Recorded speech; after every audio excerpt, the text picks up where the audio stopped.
దేవగిరి పట్టణంలో శేషాచలం దుస్తులు అమ్మేవాడు. క్రమంగా తన వ్యాపారాన్ని విస్తరిస్తూ వచ్చాడు. కొన్ని సంవత్సరాల్లోనే పెద్ద భవనం నిర్మించి అందులో దుకాణాన్ని ఏర్పాటు చేశాడు. అనుకోకుండా ఒకరోజు మంటలు వ్యాపించడంతో దుకాణంలోని దుస్తులు మొత్తం దగ్ధమయ్యాయి. లక్షల రూపాయలు నష్టపోయాడు. తనకున్న ఆస్తులన్నీ అమ్మి అందులో పనిచేసే వారికి జీతాలు, ఇతరులకు బాకీలు చెల్లించాల్సి వచ్చింది. చివరికి ఉండడానికి ఇల్లు కూడా లేని స్థితికి చేరుకున్నాడు. కుటుంబాన్ని ఎలా పోషించాలో తెలియక సతమతమైపోయాడు.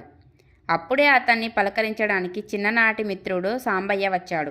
తనతో కష్టపడి సంపాదించిందంతా కోల్పోయాను, ఇక నా దగ్గర ఏమీ లేదు, జీవితం ముగిసిపోయినట్లే అని బాధను చెప్పుకున్నాడు శేషాచలం.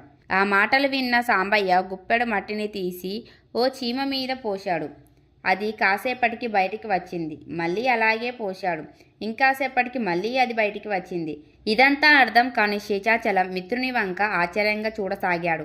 అప్పుడు అతను అంత చిన్న చీమ మీద ఎంత మట్టి పోసినా కాస్త సమయం తీసుకొని బయటికి వచ్చింది. మన జీవితం కూడా అంతే. కష్టం వచ్చింది కదా అని అక్కడే ఆగిపోకూడదు. దాని నుంచే పరిష్కారం వెతుక్కోవాలి, ఎదుర్కొని నిలబడాలి. వ్యాపారం మొదలు పెట్టాక ముందు నీ దగ్గర ఏమీ లేదు, కష్టపడి పైకొచ్చావు. ఇప్పుడు అలాగే మొదలుపెట్టు, ఖచ్చితంగా మళ్ళీ మంచి స్థాయికి వస్తావు అని చెప్పాడు.